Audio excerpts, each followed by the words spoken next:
Hello guys, welcome back to our channel. Is our family vlogs. Once again, nandito naman po ako para ibahagi po sa inyong lahat tungkol sa mga collectible na barya tsaka collectible na banknotes. So bago po ako mag-umpisa, shout out po muna sa mga kagrupo namin. Luzon, Visayas, Mindanao. From Canada, Brother Mark Lester Gamayon. Shout out po sir, no?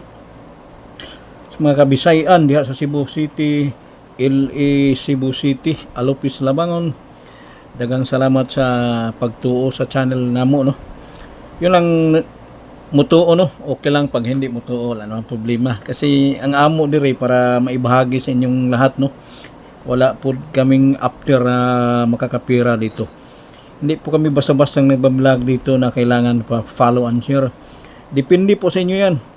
Wala po kaming ina-after na kailangan pa follow and share para mapili po kayo. Hindi po.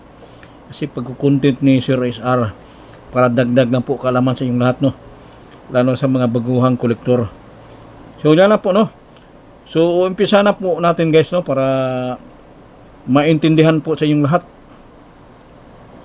Ang pag-uusapan po natin tungkol po sa 10 piso bimetallic commemorative, no.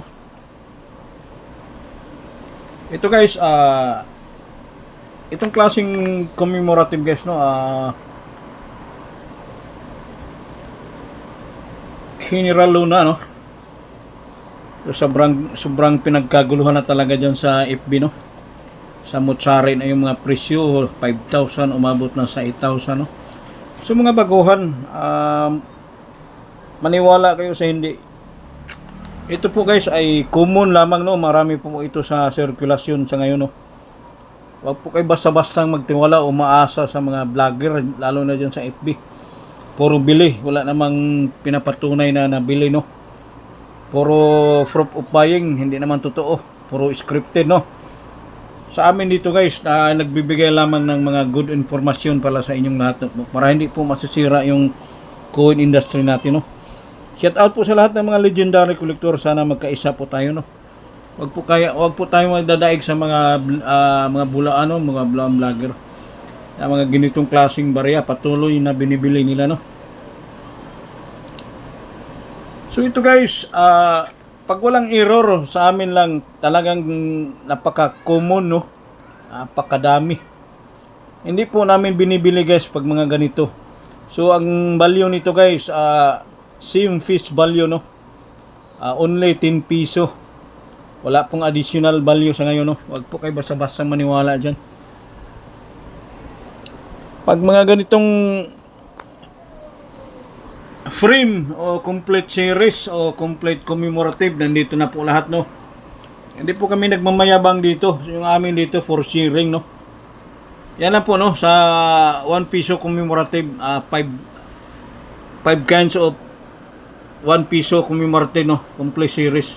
Kompletong series. Saka 5 piso, dalawang 5 piso commemorative coins.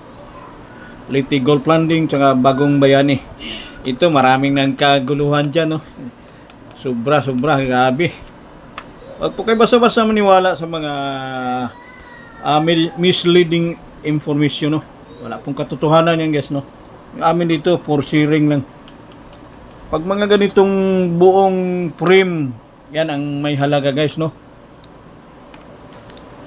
Tsaka si SR, hindi kami basta-basta bumibili ng mga common pag walang error. Pag may error guys, kahit anong barya, basta pasok sa hinahanap ni Sir SR. Gaya nito na ibabahagi ko ngayon, no. Also bimetallic 10 piso Juan Luna.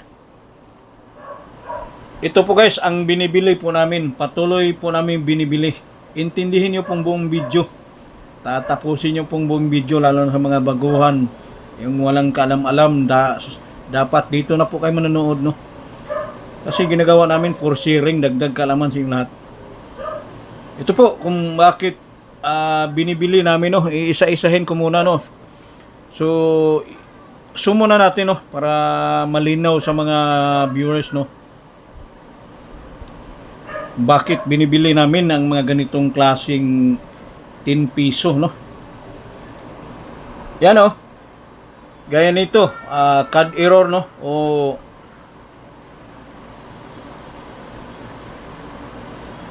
extra metal, no? Nasa pisngi ni General Antonio Luna. Tsaka dito po sa mga litra, no? Kung tignan nyo pong maigi mga viewers, no? Medyo may pagka double die error, no?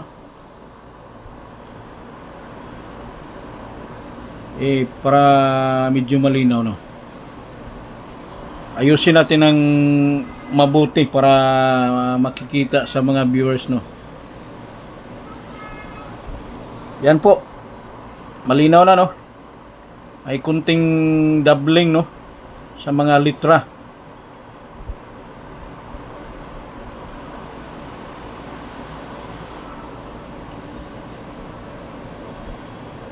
Yan, oh. Tignan nyo pong maigi, guys, no? Isa-isahin nyo po yung bawat litra, no? May pagka-double die error, no? Doubling error.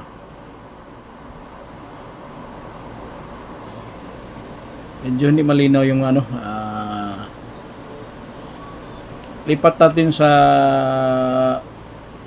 obverse, no?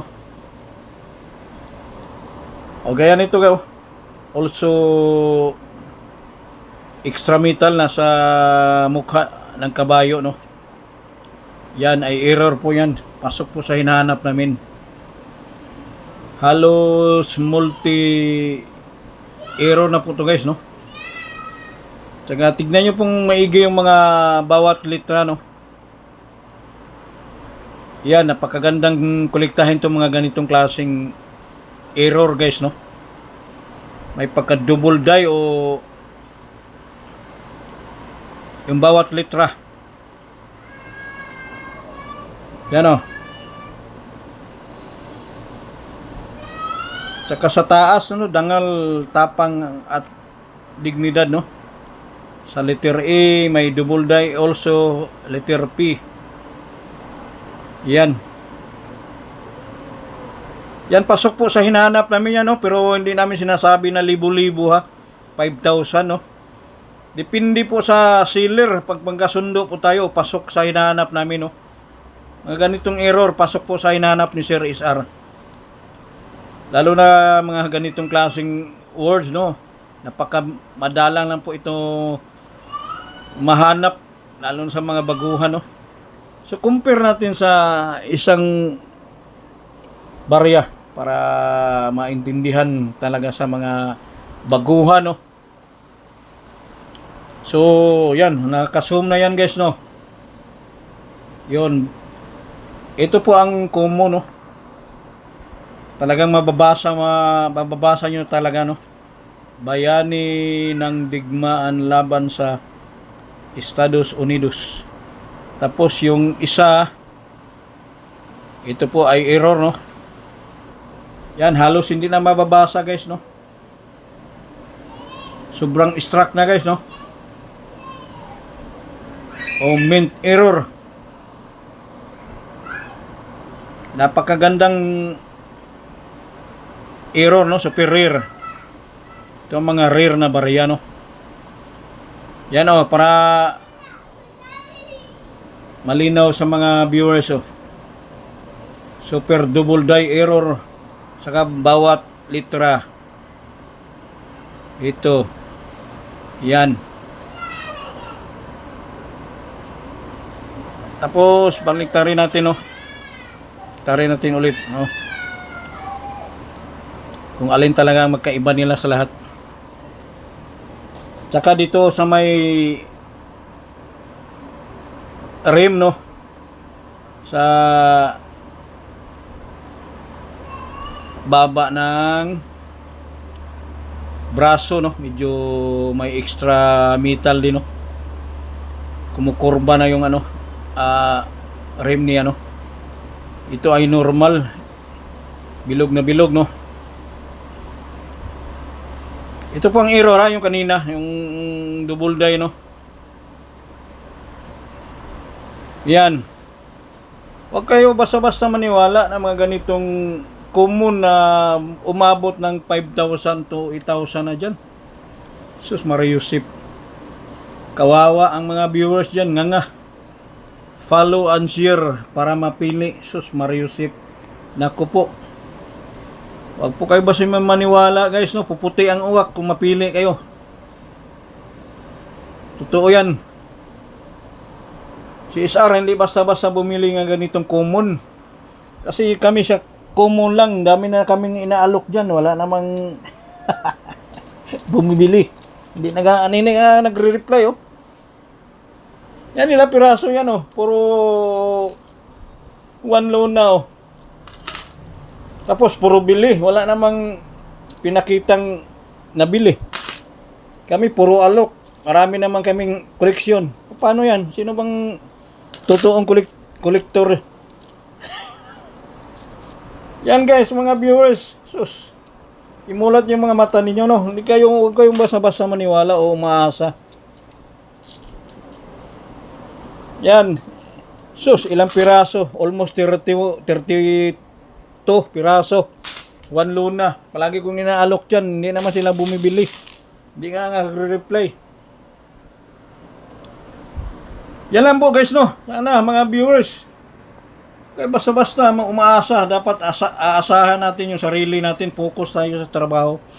Huwag po tayo basta-basta umaasa sa mga ibang tao. Na hindi naman totoo, no? Puro vlogger lang yan. Jesus Mariusip. Naku po, hindi po mga legit collector yan. Puro po mga makisarili yan. Hindi naman totoong collector. Kami dito, hindi kami umaasa ng follow and share. Kahit walang manonood, masaya na kami. Basta yung palabas namin, katotohanan lamang, no? Masaya na kami kahit ilan-ilan lang ang manonood, guys, no? Basta hindi kami lumabag sa pagkukontent. Lalo na sa mga sa legit collector kasi nakakahiya yan eh. Puro tayo bili ng mga common coin, wala namang katotohanan. Di ba? Nakakahiya yan guys kasi marami po tayong kakilala guys. Hindi po tayo basta-bastang mag-content na walang kabuluhan.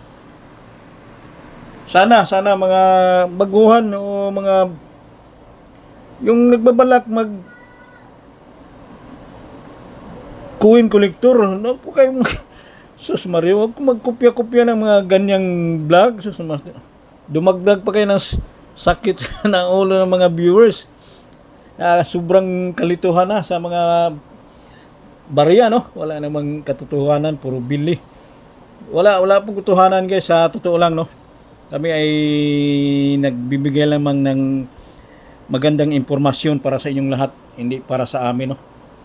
Yan lang po, no? Kasi pangit po tayo magkukontent na walang katotohanan. Kasi hindi naman kami umaasa sa sahod, no? Yan lang po, no? Thank you very much sa naniniwala sa channel namin, no? Sana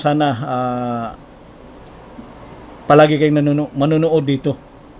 Mga viewers, walang kalam-alam, no? Mga viewers, para dito po kayo matututo.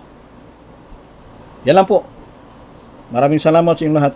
Thank you very much. Bye bye.